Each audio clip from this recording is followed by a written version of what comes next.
Hello, and welcome back to another episode of the Soul-u-tions Podcast. This is the third installment in our series of lessons from a 92-year-old retired high school guidance counselor. And these are the 10 things that she wished someone had told her about when she was in her 50s or her 60s. And they are so profound. If you want to go back and after you listen to this, listen to the two previous episodes because those are going to have lessons 1 through 4 in it. Listen to what do we call that thing? Listen to the intro, and I'll meet you on the other side with lessons 5 and 6. Einstein said, "We cannot solve our problems with the same thinking we used when we created them." Most everyone in the world is solving their problems the wrong way. Our problems come from our thinking, and we can solve them with our thinking. So, whether you're at your lowest, just trying to grow, or whether you are trying to sustain growth over your lifetime, join us as we push the boundaries of our current thinking and redefine how we find Soul-u-tions. The hope and the strength and the love and the smiles and the laughter of friends and family. Add it up, you'll find no limit to the possibilities. Well, I hope you are enjoying this series. And if it's your first time tuning in, I really want to encourage you after you listen to today's episode to go back and listen to the previous 2 episodes, because in those episodes we discussed, the first lesson was your body is about to change in ways you cannot reverse. Oh my gosh, that one has gotten me back into the gym consistently since I heard her say it. And with all my other buddies, I am 326 days away from being 60. And I have to tell you, I was slacking over the last year and a half in my exercise, really just like, I don't want to do it, and giving in to that voice in my head that says, maybe you should take a nap. But since listening to, putting together, not listening because I wasn't listening to it, but I was, putting together the episode script and delivering it here for y'all, I tell you what, it really has me motivated every time I think, not today, I'll just skip today. I come back to, oh yes, that is very important. And it is probably, after sleeping and eating, it's my next highest priority of the day. And then number 2, you need more friends than you think.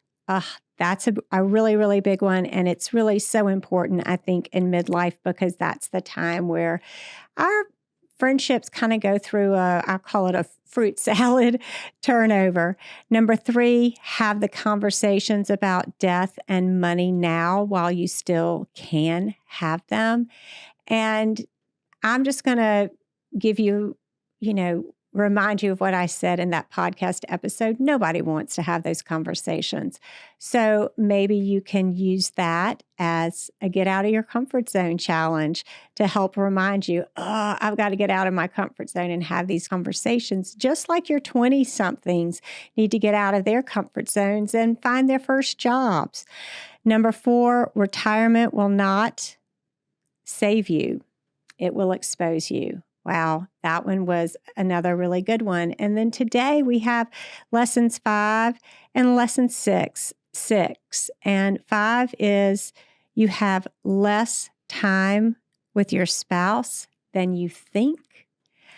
And 6, forgive everyone now because later you may not have the chance. I think there's a lot of, a sense of foreboding when we hear these lessons. And I think that's something that's really appropriate to have, a sense of foreboding, because the one thing we don't want to face is the fact that our time on this earth is really limited. And, I talked a little bit about this last time, but I get it. There's a sense that maybe a superstition that if we talk about it, we will invite death in early into our lives and into our world. And there's also this misplaced understanding of what manifestation is, and that if you speak it out loud, it will come true. And that, again, is not how the world works, not how manifestation works. The way I like to look at it is it's from a different perspective, and a perspective that's informed by my experience of being a mother of a child with leukemia, and not just a child with leukemia, but a child who relapsed 3 times in an 18-month period with the same disease. And we really, with each relapse, the presence and the possibility of death was very real for us. And that can be very sad, but it also can be a tool that you use to be more present in your life and to truly appreciate the time that you have. I remember reading Michael Singer's book, The Untethered Soul. If you have not read that book, you definitely want to put it on your book list. It's a fabulous, fabulous book. And he said, at the end of the year, the Grim Reaper came a calling for him. And he said, oh my gosh, there's so many loose ends that I have to tie up, and so many things that I always wanted to do, but I put off doing and I didn't get to do. I just need, one more year. And the Grim Reaper says to him in response, well, what did you do with the last 365 days that I gave you? And is this just going to be a repeat of that, of you putting things on hold, or you being unwilling to get out of your comfort zone and really come to grips with the preciousness and the finite nature of your life? And I think that it's just such a great lesson to have. Like, at the end of the year, what did you do with your previous 365 days? Did you do things that, if we're talking about number 5, saying that you have less time with your spouse or your loved ones than you think you're going to have, how did you spend the last 365 days in relationship with them, in appreciating them, in making plans with them, and being the one who initiated things? Because probably the biggest predictor of how you are going to spend your next 365 days is how you spent your last 365 days.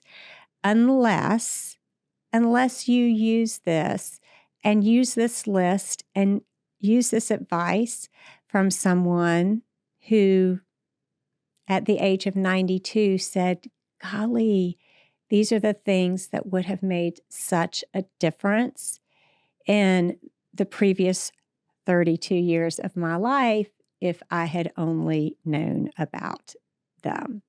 So let's go with, you have less time with your spouse than you think.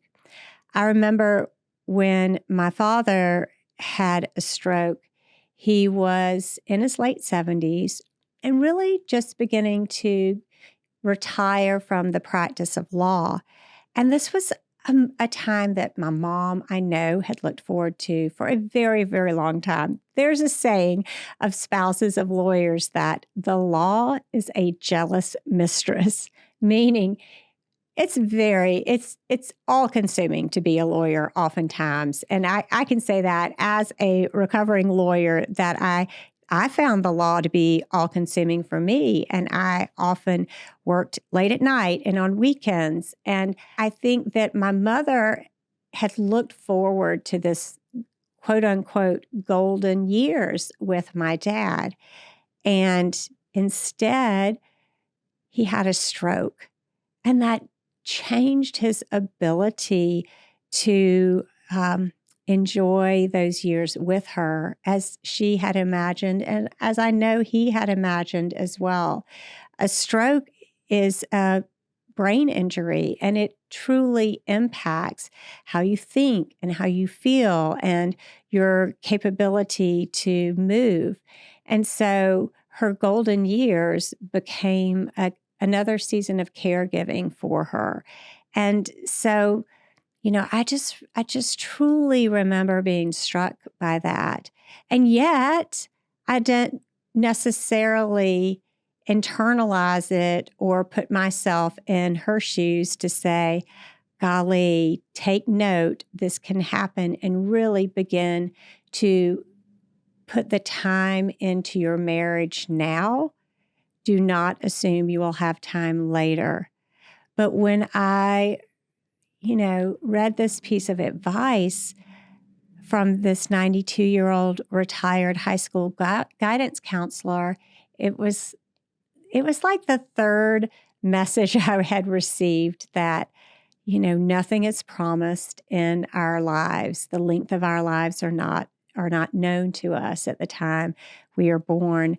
And I learned that during Brennan's leukemia journey, and I learned the preciousness of loving a life and appreciating having a person in my life while also holding, a different viewpoint that I truly could lose him at any moment.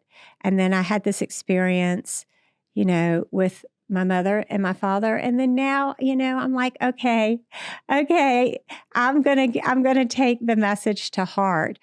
And I'll tell you how I am approaching this. As an empty nester with my last two fingers crossed, legs crossed, and toes crossed, graduating in May, I am seeing this point in my life on the cusp of 60, and with my husband being 62, as really the time to just carpe diem and seize the day.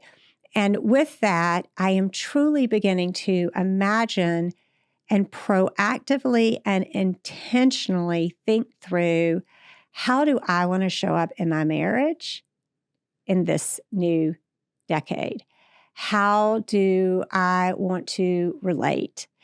What do I want to engage in? What kind of activities do I want to engage in?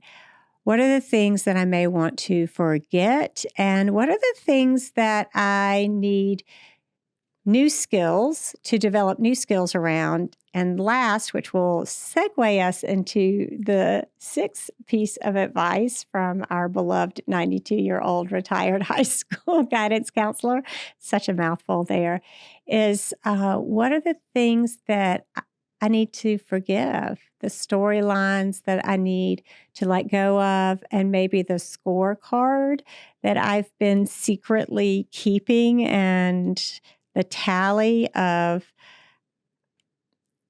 injuries, little baby hurts, big hurts, all of the things. What would happen if I just kind of wiped the slate clean and truly thought of this as two people who love each other, who have evolved into this next version of themselves, and who have a future ahead of them that they can create. Again, just like my 20-something-year-old boys, who I am constantly telling them about, wow, what is the life that you want to create now to truly intentionally interact with your life as a participant, as an active participant, not someone that just lets life drag you along. And that applies equally to you and your marriage as you enter your 50s and your 60s. So that's the 6th point we're going to jump into now. Forgive everyone now, because later you may not have the chance. She talked about that. She talked about a friend that she had that apparently they were 4 of them that I think they called themselves the Tuesday lunch group.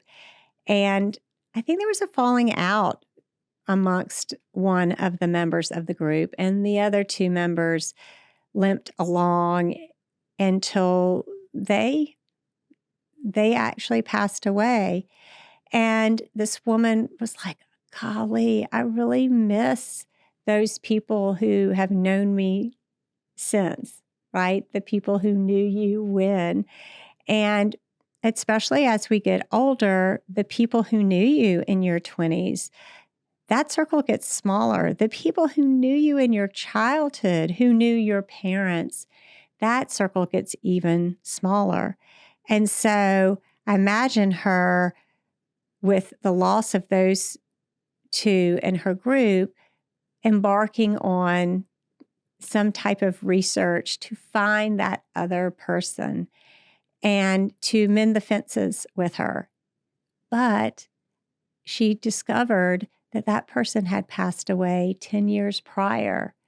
And with that, it was almost a double sense of loss and a heavier grief that she carried, because she never got to say, I'm sorry, or to have the conversation that said, hey, I think our friendship can handle this situation. How would we navigate through it? Or maybe we just bury the hatchet. What was it? Do we even remember what it was that caused us to step away from our friendship? And, I think I will say this for myself, things that get in the way of me just forgiving someone may be a sense of pride for myself. Like, it could be the principle of the matter. I mean, that I was just wronged. They shouldn't have done that. They should be the one to approach me and to tell me that they are sorry. I'm always the person who does that. And they never admit that they are sorry. And I've just had it. I've just had enough. I'm going to just draw the line right here.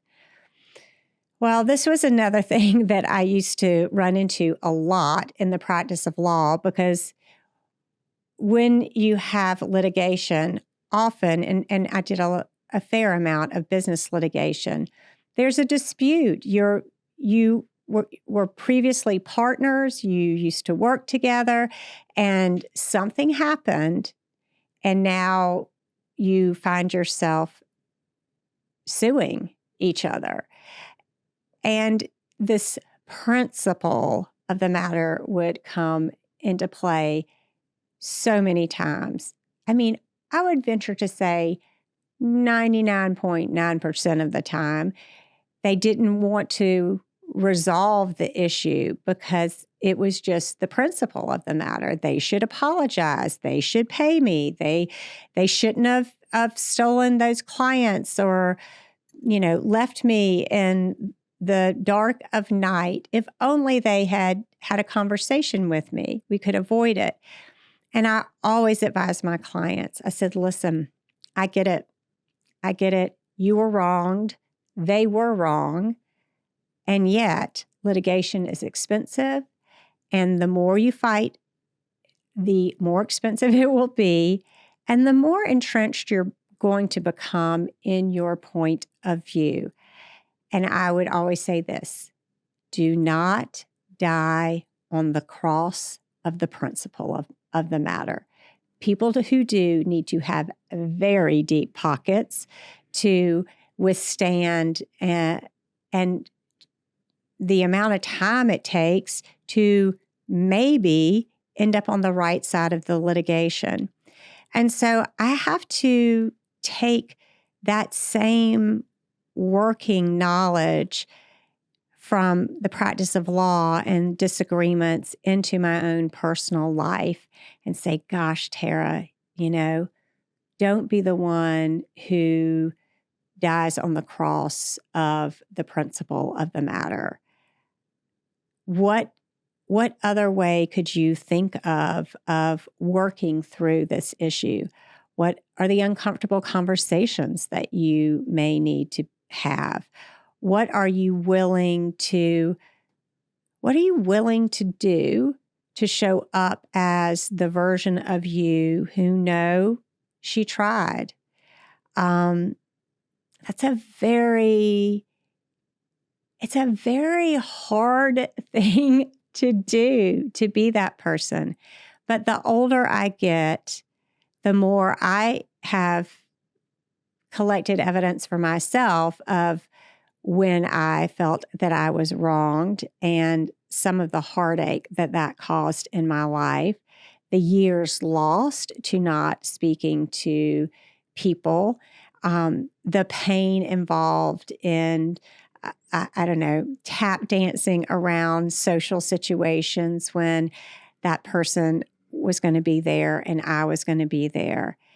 And I just don't want to spend this next chapter of my life walking into my 60s carrying around any resentments and any grudges. I would like to come to a sense of personal resolution, or as we talk about in the Soul-Shine Labs, a sense of radical acceptance of the fact that there are probably more sides to the story than just mine, and that maybe I could also have been a contributing person to the situation. And when I think about that, I will tell you the biggest contributing factors for me in situations has been either my need to people please, or my feeling that I needed to rescue someone that never asked me to rescue them. Those two things, if you are so inclined to be a rescuer, which means to jump in and do things for other people when they haven't asked you to do them, or to people please, which is they may have asked you to do something and you really don't have the capacity, meaning the time, the bandwidth, the attention, or the health or the energy to really do it for the person, but you don't want to disappoint them, and you say yes, and things kind of go sideways. The just kinder thing to do for both of you would be to say no.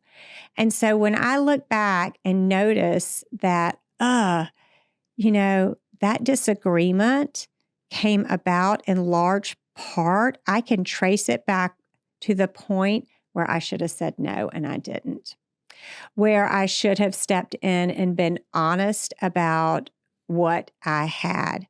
And I mean, even if someone came to me and encouraged me not to step down when I knew that I needed to step down, and I was trying to please that person too, those were like really big things for me. And then on the rescuing side too, it was like they didn't ask me to help them. They didn't. Yes, was I trying to be a good friend? Yes, I was trying to be a good friend. Did they ask me to not exercise for 2 weeks and to put them ahead of a healthy eating schedule and taking showers and going to get, having my appointments for my hair? Did they ask me to redo all of those things for them? And if I look back and say, no, and I am feeling unappreciated unappreciated by them, then maybe I'm feeling unappreciated by them because they never really asked me to do those things. And so why am I holding them to some standard that they appreciate me for making all of those sacrifices for them? So truly, truly forgive everyone now, because later you may not have the chance. And you will never be able to get those years back. You will never be able to get the time back. And forgive everyone now, because you deserve to walk around unburdened by those things. I think it may be a concept in AA, but it's like if you're holding someone on the hook, and if you're watching this on YouTube, you can see my finger. I'm like making a hook. It's like you have to realize part of your job is to be the hook now. It's not them. It's you choosing to be the hook and hold them on the hook, hold them responsible. When you could say, that's their responsibility and God's responsibility. My responsibility is to maybe, again, radically accept the situation, whatever the reason for it, to not have to maybe even know why. Another thing that we talk about in the Soul-Shine Labs, like really letting go of the need to know why they behaved in a certain way, can be one of the biggest gifts you ever give yourself.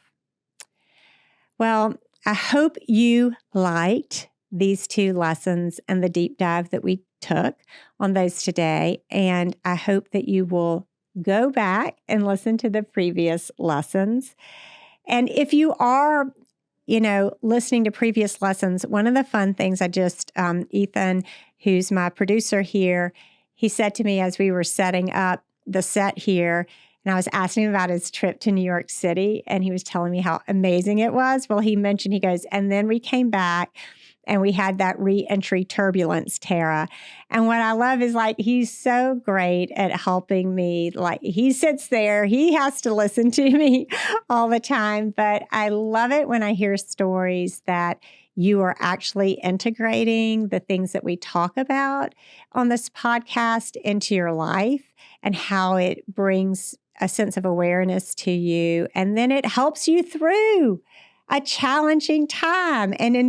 And you can just say, oh yeah, that's re-entry turbulence. So it's also a reminder to me, because I'm recording this before our spring break. It's the end of March, and the Masters is coming up in Augusta. It's everyone's favorite time of the year. But I was so grateful that have that conversation with Ethan. It's because oh yeah, Tara, we got to remember, re-entry after the Masters is always very hard. So if you are listening to this podcast after Masters Week, I hope that you will remember, re-entry turbulence. And if you missed that episode, go back and listen to it. We will link it in our show notes, the episode number, to make it easier for you. Well, I thank you so much for being a listener. I hope you're subscribing. I've got 3 things I'm going to ask you. Make sure you're subscribed. Number 2, please forward this to a friend right now. Just hit the forward button and send it to someone and make their day. I just was thinking of you, thought you would enjoy this. That's it. And the 3rd thing, if you're not on my email list, I want you to go to Tara Simkins, TaraSimkins.com, and I want you to sign up for my email newsletter. In exchange for your email, I am going to give you one of my favorite tools that will always change your perspective on whatever challenge you are going through. It really will. I mean, I have people all the time that just say, I'm failing at life, and here's all the evidence for it. Nothing is working. Here's all the evidence for it. I've tried everything, and here's all the evidence for it. And then I take them through that super simple 3 steps that are in that masterclass, and they always leave like, oh, I know exactly what I'm going to do next. Thank you. So I hope you will go to TaraSimkins.com, get on that email list, and take advantage of learning those 3 simple steps. Have a great day, and we'll see you next time for number 7, 8, 9, and 10 of the lessons from our cute 92-year-old retired high school guidance counselor. 'Cause I ain't done living the life I'm meant to lead. And I ain't done loving the ones who cared for me. The hope and the strength and the love and the smiles and the laughter of friends and family. Add it up, you'll find no limit to the possibilities. The left and the right and some faith in the fight in your